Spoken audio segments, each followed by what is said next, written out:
रामजी पाड्याला पांढरीला आहे, पांढरे बाजार तिकडे रोड मंजूर आहे का सर? पाडेकडे जाणारी हो, तो पांढरीचा मंजूर आहे. नाही त्या याचा नाही, रामजी पाड्याचा. मी तो सुंदर पेवर ब्लॉक वगैरे दिलाय तो. चोपडा तालुक्यात आपण आज काही ठिकाणी भेटी दिल्या, या संदर्भात काय सांगणार? नाही, मी थोड्या 2-3 गावात भेटी दिल्या. धानोरा, आळावर, त्याचं पाळा, शाळा पाहिली, PHC पाहिलं, अंगणवाडी पाहिली. आणि नेमकं उद्देश हेच की माझ्याकडे संस्था खूप आहे. मला शासन सांगतात की बाबा तुमची टूर डायरी पाठवताना तुम्ही खाली व्हिजिट करतात का, व्यवस्थित लोक ड्युटीवर आहेत का, फर्निचर किंवा डिजिटल काय केलं असेल तर तो पण दिले गेला, वस्तू साहित्य तो व्यवस्थित आहेत का, म्हणून एकदम साधी व्हिजिट होती. जे काय 2-3 गोष्टी पाहिली त्याच्यावर त्यांनाही ॲडवाईस दिली. जसं शाळेला राजगिराचे लाडू वाटत होते, मी म्हटली की याच्यापेक्षा शेंगदाण्याला पिसून तुम्ही डाळीत टाका. किंवा PHCला गेली तर PHCकडे खूप मोठा कॅम्पस आहे, तिथे शेवगा तुम्ही पिका, मग तो शेवगासुद्धा शाळेत देता येईल. तुळशी पिका. असे 2-3 एकदम नॉर्मल रुटीनमध्ये व्हिजिट होते माझे.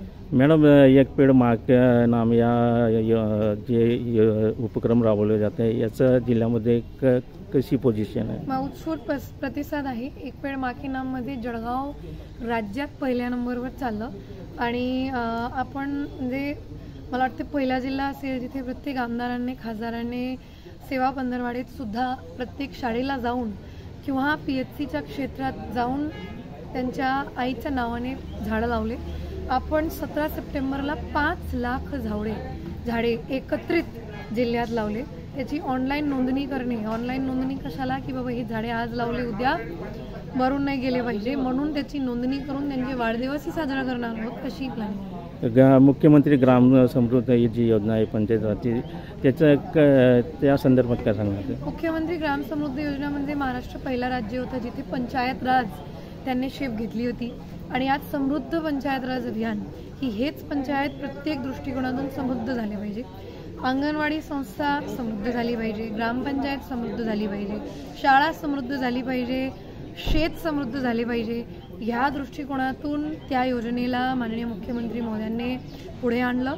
आणि विशेष म्हणजे एक स्पर्धात्मक वातावरण तयार केलं की ग्रामपंचायत आणि ग्रामपंचायतमध्ये स्पर्धा राहिली पाहिजे. आणि मोठे बक्षीस 1902 बक्षीस जाहीरसुद्धा केले. त्याच्यात 1 कोटी 1.5 कोटीपर्यंत ग्रामपंचायतीला बक्षीस आहे. मग खूप चांगली गोष्ट आहे आणि जिल्ह्यात त्याला प्रतिसादही खूप चांगला आहे आणि कामही चांगलं आहे.